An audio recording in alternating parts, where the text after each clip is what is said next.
Varela de IPAC, y el tema de por qué su ponencia es In God We Trust. Muy buenas tardes. Voy a presentar mi trabajo haciendo primero 3 citas. Una dice: la bebida apaga la sed, la comida satisface el hambre, pero el oro no apaga jamás la avaricia. Plutarco.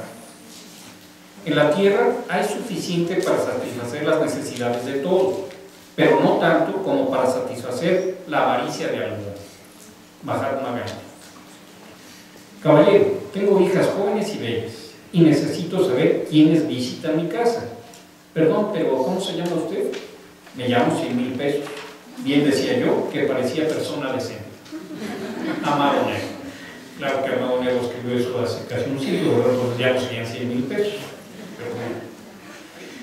Hablar de pecados no es algo que de primera intención me resultara agradable, probablemente porque lo relaciono con la culpa y con normas y preceptos con frecuencia autoritarios o por lo menos convencionales, y que muchas veces no toman en cuenta el contexto y las particularidades de cada persona. Puede ser un prejuicio de mi parte por la educación que recibí en la niñez y la adolescencia.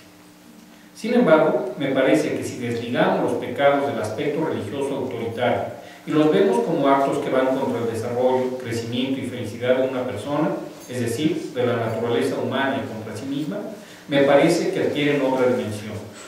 Desde la tradición judía, el pecado, yatá, más que una falta contra Dios, es un error en el sentido de no alcanzar una meta, objetivo o blanco, y que nos afecta e impide nuestra felicidad.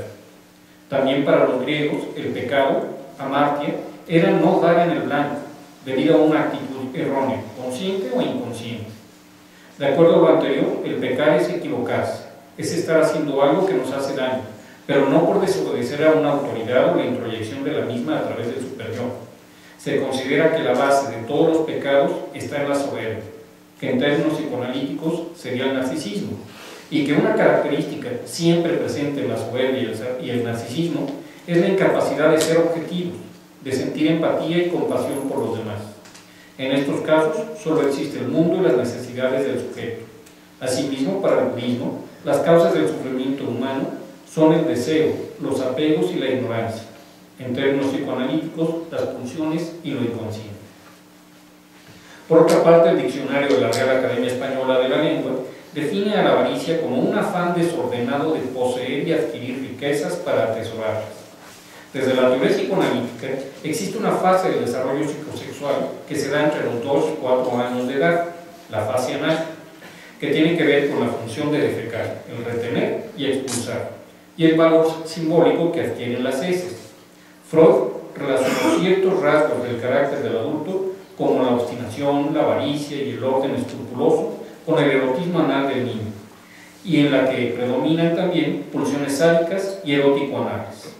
Las pulsiones sádicas se dividen en destructoras del objeto y al control posesivo, y la erótica, anal, a la evacuación y a la retención. El valor simbólico de las heces es como un regalo y como dinero. Fromm, en su teoría del carácter, considera que la base fundamental del mismo son los modos específicos de relación de la persona con el mundo, y dice que los 2 modos de hacerlo son a través de la asimilación y la socialización. Considera además al sistema caracterológico como el sustituto humano del aparato instintivo del animal. El carácter también tiene una función selectiva con respecto a las ideas y los valores de la persona. Fromm habla de diferentes tipos de carácter y los divide en orientaciones improductivas como la receptiva, explotadora, acumulativa y la orientación mercantil. Y finalmente, como contraparte, la orientación productiva. Para entender el pecado de la avaricia, nos interesa particularmente lo que Fromm ha llamado la orientación acumulativa, que se caracteriza porque las personas con esta orientación tienen poca fe en encontrar aspectos nuevos en la vida. Dice Fromm que su seguridad se basa en el acumular y ahorrar, y el gastar es una amenaza a su seguridad. Son personas que hacen un muro protector a su alrededor, dentro del cual resguardan sus pertenencias, y no dejan escapar nada hacia afuera. Pero la avaricia de estos sujetos no se limita al dinero o a las cosas materiales, sino que abarca también a los sentimientos, emociones y pensamientos. Dice Fromm que para estos individuos el amor es poseer y no dar, y por lo mismo tiene una lealtad hacia las personas y recuerdos como si fueran objetos suyos de colección. Asimismo, están aferrados al pasado y su lema dice que todo mundo pasado fue mejor. En cuanto a su capacidad de compartir, está sumamente atrofiada y no solo en cuestiones materiales sino también intelectuales. Son personas poco productivas, casi estériles en ese sentido. Tienen serias dificultades para pensar productivamente y crear algo nuevo. Su mismo lenguaje corporal expresa esta forma de ver y de relacionarse con el mundo. Generalmente sus acciones son de rigidez, de tener la boca apretada y de hostilidad y retraimiento, marcando un límite entre él y el mundo externo. Parece que siempre están como tiesas, como a la defensiva. Son personas que tienen a un orden exagerado que cae en la pedantería. Es metódico, frío y estéril.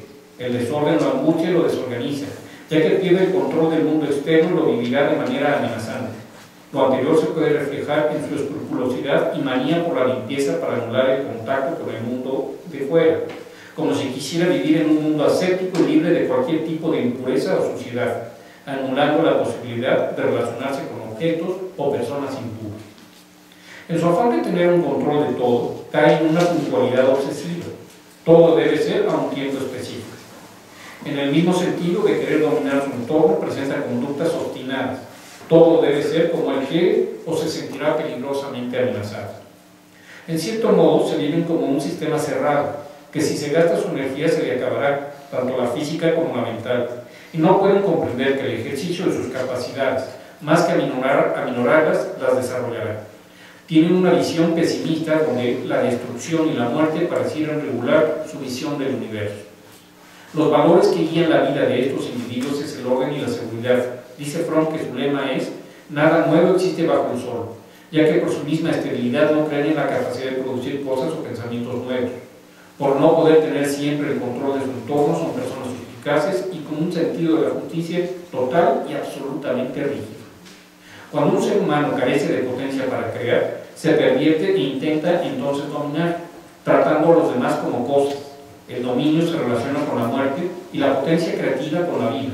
Esto se manifiesta en lo que se llama realismo entre comillas, que no necesariamente es objetividad, sino un reproducir mecánicamente como si fuera una fotografía, con un sentido utilitario y calculador de la realidad. Es una visión inhumana y superficial. Antoine de Saint-Exupéry, en su libro del Principito, hace una descripción excelente de lo que es la enajenación, otro ingrediente esencial, a mi parecer, de lo que denominamos pecado, ya que es el dejar de ser nosotros mismos, vivir una idea falsa, pero sobre todo sin libertad, ya que al ser impulsados por motivaciones inconscientes no tenemos conciencia de por qué actuamos de determinada manera y tenemos que racionalizar para tratar de explicar nuestra conducta. Dice Exupéry, refiriéndose a los adultos: a los mayores les gustan las cifras. Cuando se les habla de un buen amigo, jamás preguntan sobre lo esencial del mismo. Nunca se les ocurre preguntar qué tono tiene su voz, qué juegos prefiere, le gusta coleccionar mariposas, pero en cambio sí preguntan qué edad tiene, cuántos hermanos, cuánto pesa, cuánto gana su padre. Solamente con estos detalles creen conocerle.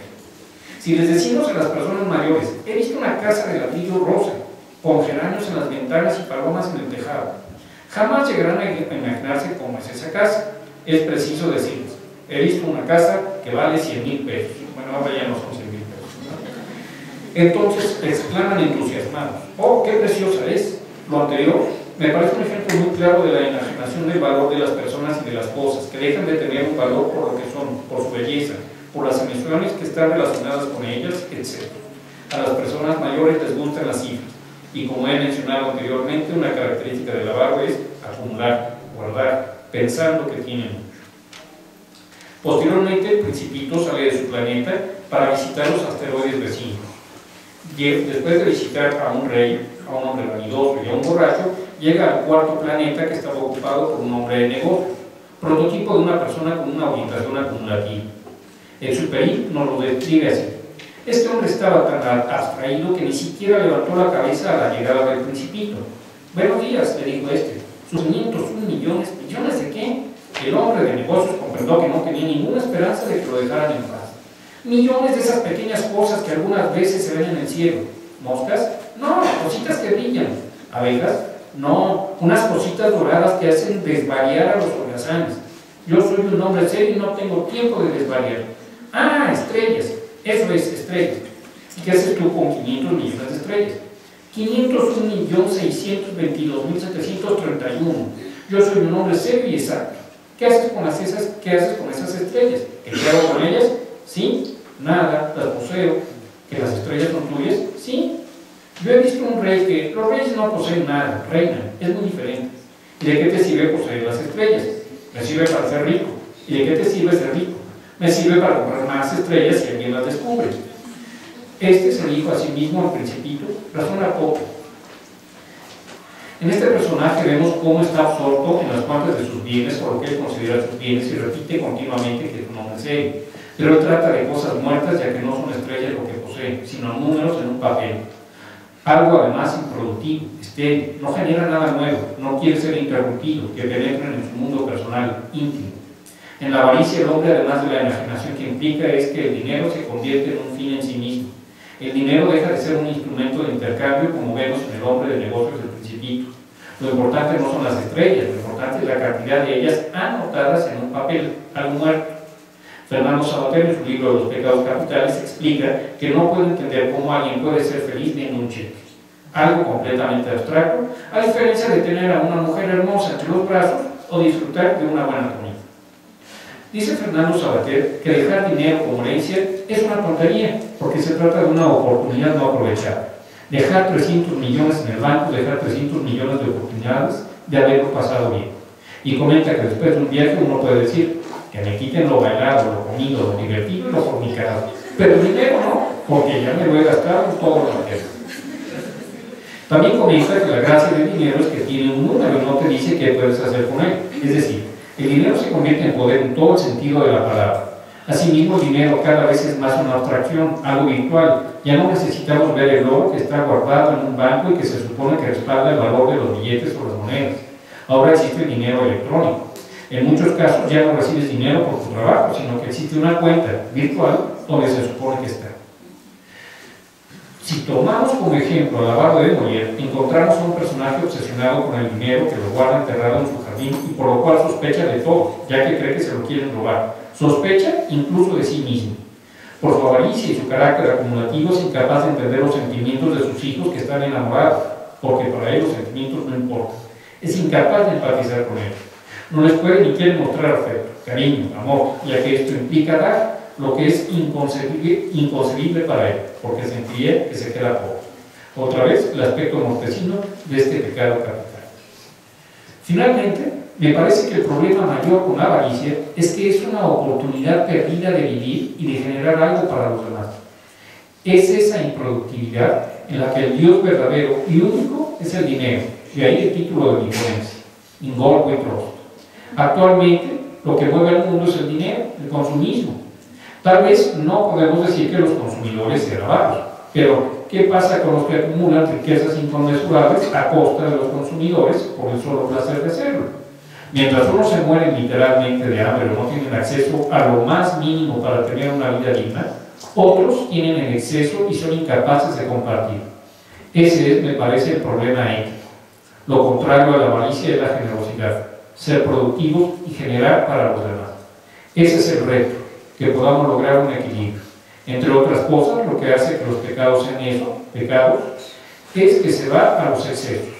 Buda nos hablaba del camino del medio, refiriéndose a la capacidad de lograr la mesura, una armonía y un equilibrio. Muchas gracias.